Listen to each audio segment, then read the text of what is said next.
Welcome to Fear Machine, where the darkness takes shape and every corner holds a secret waiting to consume you.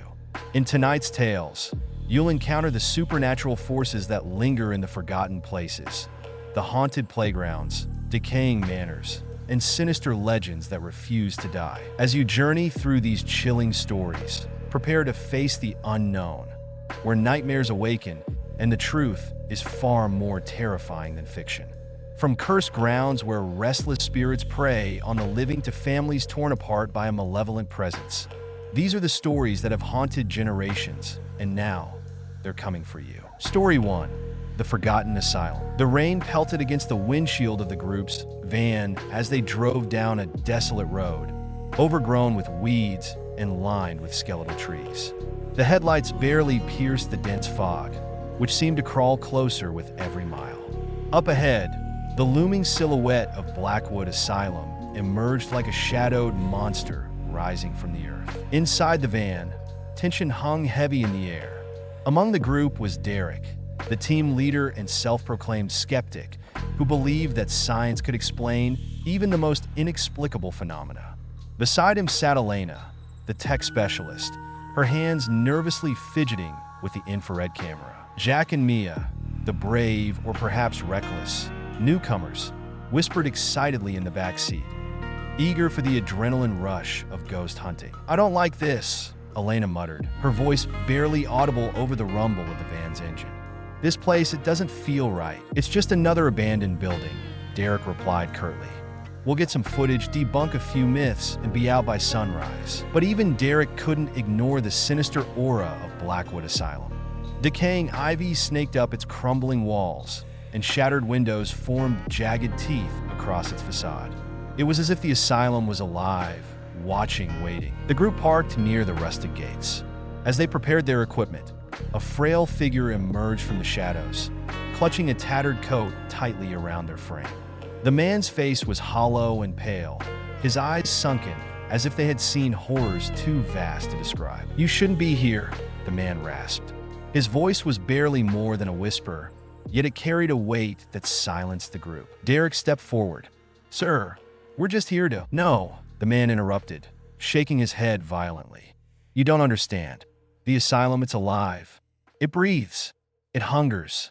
No one who enters ever comes out the same." Before anyone could respond, the man turned and disappeared into the woods, his warning echoing in the heavy air. The group exchanged uneasy glances but pushed forward, their curiosity outweighing their fear. As they passed through the gates, the asylum seemed to welcome them with an unnatural groan, as though it were sighing in anticipation. Inside, the asylum was a labyrinth of peeling paint and flickering shadows. The air was heavy with decay, carrying the faint scent of mold and something metallic, like rust or blood. The team moved cautiously, their flashlights cutting through the darkness. Elena set up motion sensors along the hallways, while Jack filmed everything, his enthusiasm a stark contrast to the oppressive silence. Then the whispers began. At first, they were faint, indistinct murmurs that could easily be dismissed as the wind. But as the group ventured deeper, the voices grew louder, more insistent. "Did you hear that?" Mia whispered, clutching her flashlight tightly. "Probably just the wind," Derek replied, though his eyes darted nervously to the shadows. The whispers turned into laughter, childlike, chilling.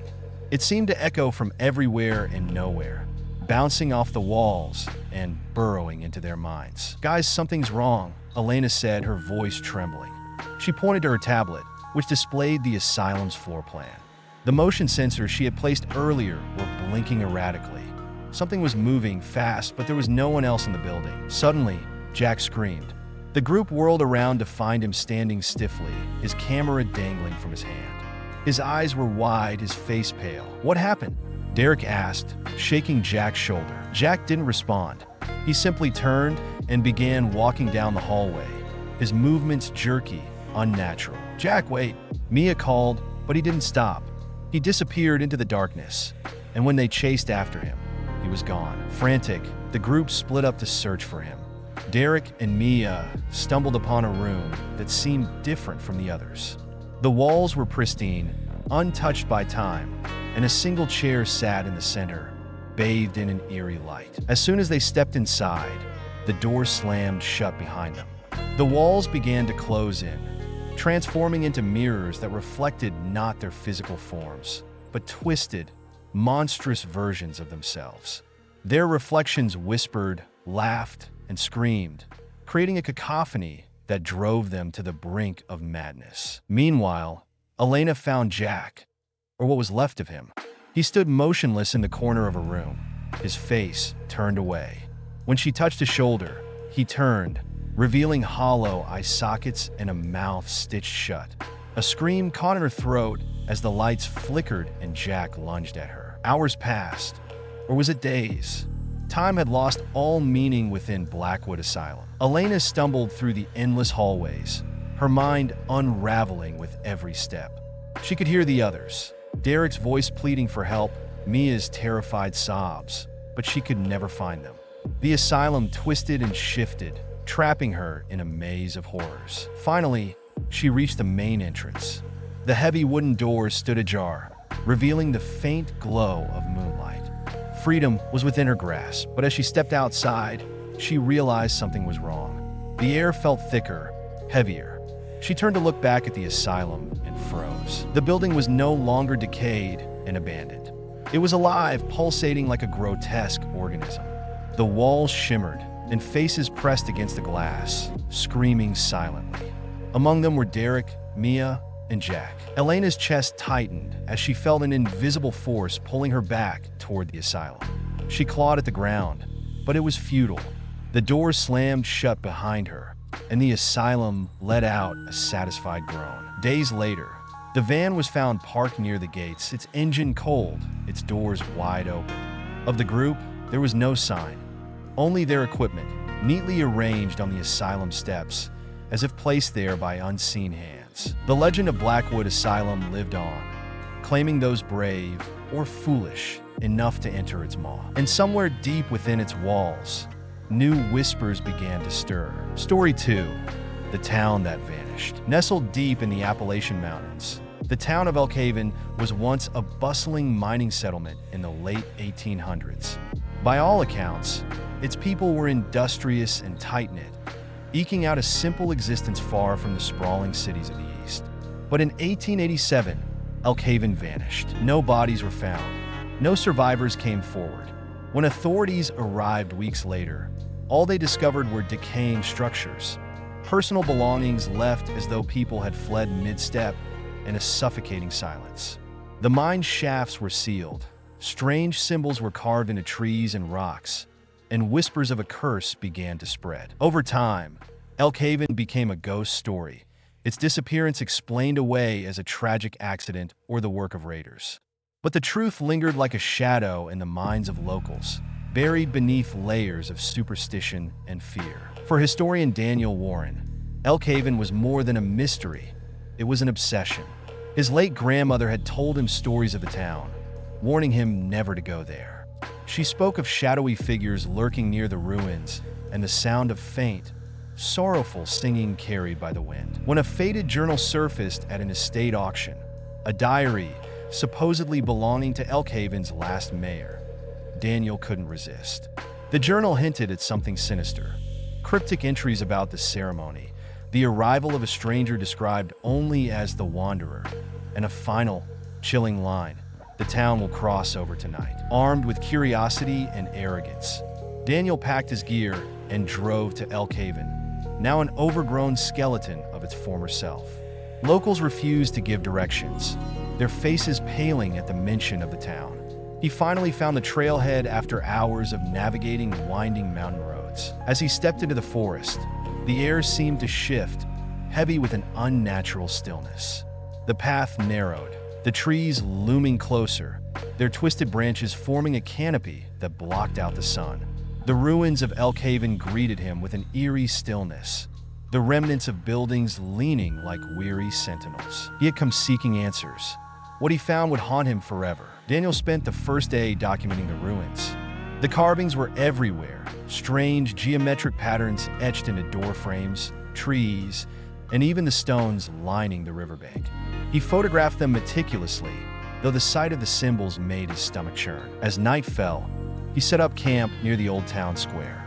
A faded stone wall sat in the center, and as darkness swallowed the forest, Daniel swore he heard faint whispers rising from its depths.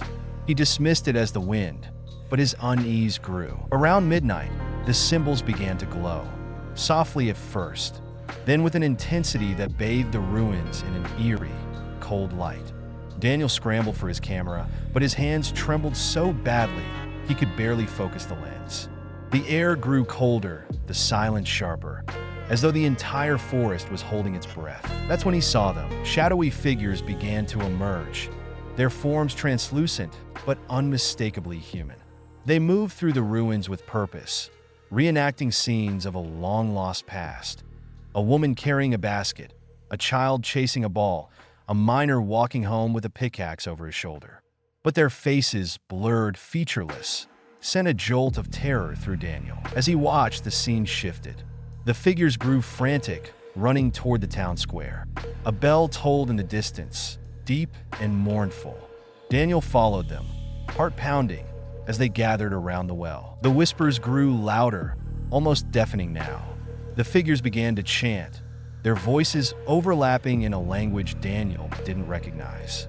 The glowing symbols pulsed in rhythm with their words, and the air felt charged, as though the ground itself might split open. Suddenly, the well erupted with light, forming a swirling portal of black and gold. Through it, Daniel glimpsed another world, a bleak, desolate landscape filled with jagged rocks and endless darkness. Figures moved within, their faces twisted in agony. A hand shot out of the portal, clawed and skeletal, followed by another. Daniel stumbled back as a towering figure emerged, its eyes burning like embers. It was humanoid but grotesque, its skin stretched tight over bones, its mouth a gaping void. The chanting stopped. The shadowy townsfolk turned toward Daniel as one, their eyeless faces fixed on him. The towering figure extended a hand, beckoning. Daniel ran, his flashlight bobbing wildly as he sprinted through the ruins. The symbols blazed brighter, their glow searing into his vision. The whispers became screams, and the forest seemed to close in around him, branches clawing at his face and arms. He reached the edge of the town square, gasping for air, only to find himself back at the well. The ruins shifted, impossibly, trapping him in a loop. "Help me," he shouted, his voice swallowed by the cacophony of screams and whispers. The figure from the portal loomed over him now, its hand still outstretched. Desperate, Daniel fumbled with the journal, hoping for some clue, some way to stop this nightmare. As he flipped through the pages, he realized the final entry wasn't a warning. It was a set of instructions. The ritual wasn't incomplete. It was waiting. In his panic, Daniel had done exactly what the townsfolk had hoped. He had brought the journal back to the ruins. He had read the words aloud. He had come at the right time, on the right night, under the right moon. The figure's hand closed around his wrist, its touch freezing, burning. Daniel screamed as the world around him dissolved into shadow. When the light faded, the ruins of Elkaven stood silent once more. The journal lay open near the well, its final entry rewritten in a new hand. "The town will cross over tonight." Days later, hikers stumbled upon Daniel's abandoned campsite. His equipment was untouched, his notes scattered across the ground. But of Daniel, there was no sign, just a faint, mournful tolling of a bell that echoed through the forest whenever someone dared venture too close to Elkaven. The town hadn't just vanished. It had taken Daniel with it, adding his story to its cursed history. And somewhere, deep within the other side, Daniel stood among the townsfolk, his face blank, his voice a faint whisper in the wind. Story 3. The Witch's Playground. On the outskirts of the quiet town of Willow Creek lies a forgotten playground, abandoned for decades. It has become little more than a fading memory in the minds of the townsfolk, a place where children once laughed and played. Yet, the locals speak of it in hushed tones, their eyes wary when the subject arises. The Swings, they call it, a place where the echoes of ghostly laughter still linger in the wind. The legend is simple, yet chilling. In the late 1600s, a woman accused of witchcraft was burned at the stake just outside the playground's boundary. Her name was Eliza Gray, and as she burned, she cursed the land. She swore that no one would ever find peace there again. Over time, children who dared to play on the swings never returned. Their bodies were never found. Some say they were taken, others that they vanished into thin air. But the town, desperate for a place to forget its dark history, built a playground over the cursed ground. It was a poor attempt to bury the past, one that only brought more nightmares. In the present day, for teenagers, Kyle, Emily, Rachel, and Ben, emboldened by their youthful bravado, decide to challenge the old legend. Daring each other to visit the playground after dark, they head out, laughing off the warnings from locals. The night is cold, a fog settling in as they make their way toward the swings. The lights of the town fade, and only the distant hum of crickets breaks the silence. But when they step onto the grounds, they immediately feel it, the oppressive weight of something ancient and malevolent, as if the very earth beneath them is watching, waiting. At first, nothing happens. They laugh nervously, joking about the silly superstition that has haunted this place for centuries. But then, the swings creak. It starts slowly, the rusted chains groaning as if they're being moved by unseen hands. Kyle, the first to approach, scoffs. "It's just the wind," he says. But when he reaches out to touch one of the swings, the motion grows faster, jerking back and forth with a force that makes the ground tremble. The others watch in stunned silence. Then the laughter begins. A high-pitched giggle echoes through the fog, light and playful at first, like a child enjoying a game. But as the laughter grows louder, it becomes more distorted, twisted, almost mocking. The swings move violently now, and the fog thickens, crawling up their legs like cold fingers. Kyle stumbles backward, his breath coming in short gasps. "We need to leave now," he mutters, but it's already too late. The ground beneath them shifts. One by one, the teenagers are pulled into the playground's nightmare. Rachel is the first to break away from the group, drawn to a shadowy figure standing beneath the eerie glow of the playground's lone, dying lamp. It's a woman, but her face is hidden beneath a dark hood, her hands outstretched as if beckoning Rachel closer. But as she approaches, the woman's form warps, distorting into a grotesque figure with glowing red eyes. The air around her crackles with an unearthly energy, and Rachel finds herself frozen, unable to move. Ben shouts for her, but when he reaches for her, his hand passes through her form as if she were made of smoke. The shadowy figure lets out a blood-curdling laugh, and Rachel screams, her body disappearing into the fog like a wisp of smoke. Emily runs next, desperate to escape, but she too is separated from the others. As she races through the fog, she finds herself alone, her every step echoing in the silence. She stumbles upon what appears to be a small, forgotten grave, its stone weathered by centuries of neglect. At the base lies a small doll, its porcelain face cracked and its eyes glowing a deep, malevolent red. The ground shifts again. The doll's eyes flicker as if alive, and the earth around her seems to pulse. Emily feels a sharp tug at her heart, as though the very ground is pulling at her soul. The witch's curse has awoken, and Emily is caught in its grasp. In the distance, Kyle and Ben hear her screams, but they are unable to reach her, their paths continually shifting and spiraling. They realize, too late, that the playground is not just haunted, it is alive, a sentient force driven by the evil of the witch's lingering spirit. The shadows begin to grow darker, colder, and the laughter grows more frantic, maddening. Ben is the next to vanish, pulled into the darkness without a trace. Kyle, frantic and now alone, stumbles upon a hidden, overgrown path leading deeper into the woods. At the end of the trail, he finds a weathered stone, an unmarked grave. As he kneels to inspect it, he is struck with a horrible realization. This is where Eliza Gray's body lies, buried beneath the cursed playground. Before he can retreat, the fog closes in around him, and the playground bursts to life again. The swings creak violently, the laughter deafening now. The air is thick with dread, and then a cold, harsh voice whispers in Kyle's ear, "You shouldn't have come." With a gasp, Kyle finds himself standing at the edge of the playground once more, but everything has changed. The fog is cleared, and the landscape looks different, distant, unfamiliar, yet somehow the same. A strange feeling fills him, an overwhelming sense of déjà vu. He stumbles toward the swings, his breath shallow. The doll lies in the center, its eyes glowing with a fierce intensity. As his hand touches it, the world tilts and everything shifts again. The playground is alive. The curse has claimed him. Kyle's scream is swallowed by the night as he vanishes into the cycle, one that will repeat for eternity.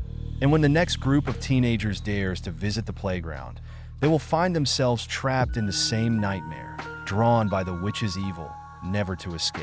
The playground remains, its eerie laughter echoing in the wind, waiting for its next victim. Story 4. Echoes of the Manor. It's in the countryside, nestled on the edge of a dense forest, sits the crumbling Carver Manor. Its once grand stone walls now weathered and covered in ivy, the manor looms like a forgotten relic of a darker time. Locals speak of its malevolent energy, of strange noises echoing from its halls, and of a shadow that lingers in its windows even when no one is there. But the most unsettling tale is that of Eliza Carver, the young woman who met her tragic end at the manor. It's said that one stormy night, Eliza leapt from the balcony of the manor, her shrill scream cutting through the winds as she fell to the ground below. "It won't let us leave," she had cried, her last words whispered to the wind before her body shattered on the stone pathway. No one ever figured out why she died that night. Was it suicide? Was she pushed? Or was there something darker at play? Something that haunted the Carver family for generations? Her death was just one in a long line of tragedies that befell the manor. And as the years passed, the house only grew more and more sinister. The townspeople learned to avoid the area, and even the bravest of souls dared not wander near the manor after nightfall. And yet, despite all the warnings, a skeptic journalist named Nathaniel Graves decided to investigate. He had spent years debunking myths and exposing hoaxes, haunted houses, ghosts, and demons. He was determined to prove them all as mere figments of the imagination. So when he heard the rumors of Carver Manor, he saw it as the perfect opportunity to get a good story and, once and for all, expose the truth. Nathaniel arrived at the manor on a crisp autumn evening. The air was thick with fog, and the manor's decaying facade seemed to sag beneath the weight of its haunted past. Armed with nothing but a flashlight and his skepticism, he pushed open the massive front doors and stepped inside. The air was stale, as though the manor had been holding its breath for years. He made his way through the grand foyer, the floor creaking beneath his boots. A strange, oppressive silence filled the space, broken only by the distant sound of someone whispering. It was soft at first, like a faint murmur, but it seemed to grow louder the deeper Nathaniel ventured into the house. The whispers became clearer, and he could almost make out words. As he explored, he stumbled upon a collection of journals, hidden deep in the library. They were yellowed and brittle with age, filled with detailed accounts of bizarre rituals performed by the Carver family. The journal spoke of sacrifices made to some ancient force, of a malevolent entity that had taken root in the manor and twisted the minds of its inhabitants. It became clear that the Carvers had not simply been a cursed family.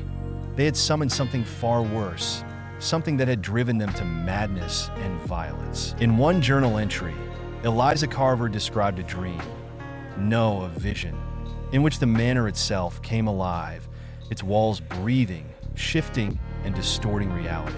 The manor would trap them, never letting them leave, forcing them to relive their worst fears and darkest secrets. The family's descent into madness was no accident. It was the result of their desperate attempts to break free from the entity they had inadvertently unleashed. Suddenly, the manor began to change. Nathaniel turned a corner and found himself standing in front of a door that hadn't been there moments before. He opened it, only to step into a hallway that seemed to stretch on forever, disappearing into an abyss of darkness. He turned back, but the door had vanished, replaced by yet another passage that led to nowhere. He ran, his heart pounding in his chest, but the house twisted around him.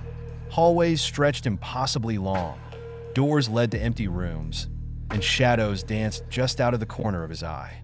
The manor was playing with him, warping his perception of time and space. And all the while, the voices grew louder, whispers of the Carver family, their anguished cries echoing through the walls. Then, in one of the manor's many rooms, Nathaniel found them.